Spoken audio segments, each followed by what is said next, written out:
4 दिन जम्मू कश्मीर में एक तरफ से देखा जाए तो जंग का ही माहौल बना हुआ था। उसमें सबसे ज्यादा अगर कोई इलाका पार की शेलिंग और बमबारी के लपेट में आया वो पुंछ, और बहुत अरसे के बाद पहली मर्तबा पुंछ शहर के बीचों बीच शेल गिरे, बमबारी हुई। इसमें हमारी 13 कीमती जानें जो हैं वो हमने गंवाई। आज यहाँ पे आने का मेरा मकसद, पहले तो मैंने कोशिश की कि उन घरों में कम से कम मैं पहुँचूँ जहाँ ये सबसे बड़ा सामिया पेश आया। उसके बाद यहाँ की सिविल सोसाइटी से मेरी मुलाकात हुई और मैंने पुंछ के लोगों को मुबारक किया जो इस मुश्किल दौर में उन्होंने हिंदू मुस्लिम सिख इत्तेहाद और भाईचारे का जो माहौल है उसको कायम और दायम रखा। अब आगे जाके दोबारा अगर इस तरह के हालात बने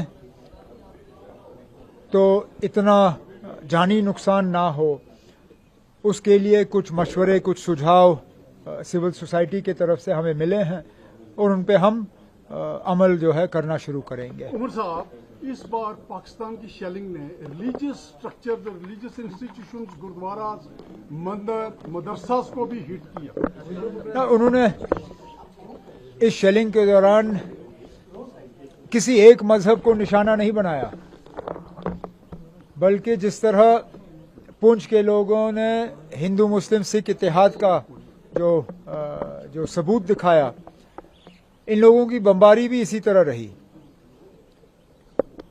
गुरुद्वारों के नज़दीक, मंदिरों के नज़दीक, हमारे मदरसों दरगाहों के नज़दीक अंधाधुंध इनकी फायरिंग रही। अब चलिए वो किस तरह इसको समझा पाएंगे, मुझे पाकिस्तान की आर्मी ने यह कहा, पाकिस्तान की आर्मी हम भरोसा कर सकते हैं। अब उनकी नीयत, अब मेरे पास कौन सी ऐसी जादू की छड़ी है कि मैं उस छड़ी का इस्तेमाल करके उनकी नीयत के बारे में आपको जवाब दे सकूं। उनकी नीयत क्या है क्या नहीं है वो तो वही कह सकते हैं। मैं तो सिर्फ जो जमीनी हालात हैं उनको देख के बात कर सकता हूं। और फिलहाल जो खबरें आ रही हैं, अब लगभग 24 घंटे हो गए, सीज फायर जो है वो लगभग कायम और दायम है। पाकिस्तान की आर्मी एक चीज और कह रही है कि इंडियन आर्मी ने गुरुद्वारा को टारगेट किया, बहुत बड़ा फॉल्स प्रोपेगेंडा। तो 2 दिन से अब वो तो फॉल्स प्रोपेगेंडा करेंगे ही। हकीकत क्या है, असलियत क्या है वो आप जानते हो, मैं जानता हूं, दुनिया जानती है। अब इस हकीकत को वो तस्लीम करें ना करें, मैं इसमें क्या कहूंगा। सरकार कंपनसेट किस तरीके से कर रही है जो जहां डैमेज हुआ है? अभी तक तो हम लोगों को बचाने में लगे रहे। अब जबकि सीज फायर चल रहा है और सीज फायर को चले हुए 24 घंटे से ज्यादा हो गए, अब डिस्ट्रिक्ट एडमिनिस्ट्रेशन को हर जिले में, पुंछ, रजौरी, बाकी जिले जहां जहां शेलिंग हुई है, जम्मू वगैरह, बारामूला, कुपवारा, बांडीपुर, सब डीसीज को अब वाज़ेह हिदायत दी गई है कि वो अपनी टीम कायम करें।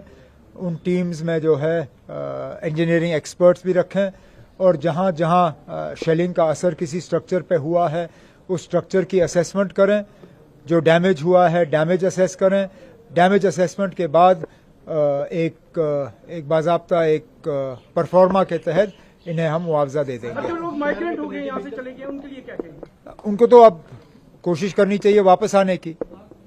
जाहिर सी बात है, लगभग 80-90% पुंछ शहर जो अभी खाली है वो तब गए जब यहाँ शेलिंग हो रही थी। अब अगर शेलिंग रुक गई है तो उनको वापस आना चाहिए। लोगों ने जो है अपना एक सवाल रखा कि सिविल प्रशासन की गलतियों की वजह से पुंछ में जो इतना नुकसान हुआ है। कौन सी गलती ना? सिविल प्रशासन यहाँ पे दिखी नहीं सर। क्या बात कर रहे हो ना आप? नहीं ना, ये आपके, मैं माफी चाहता हूँ ना।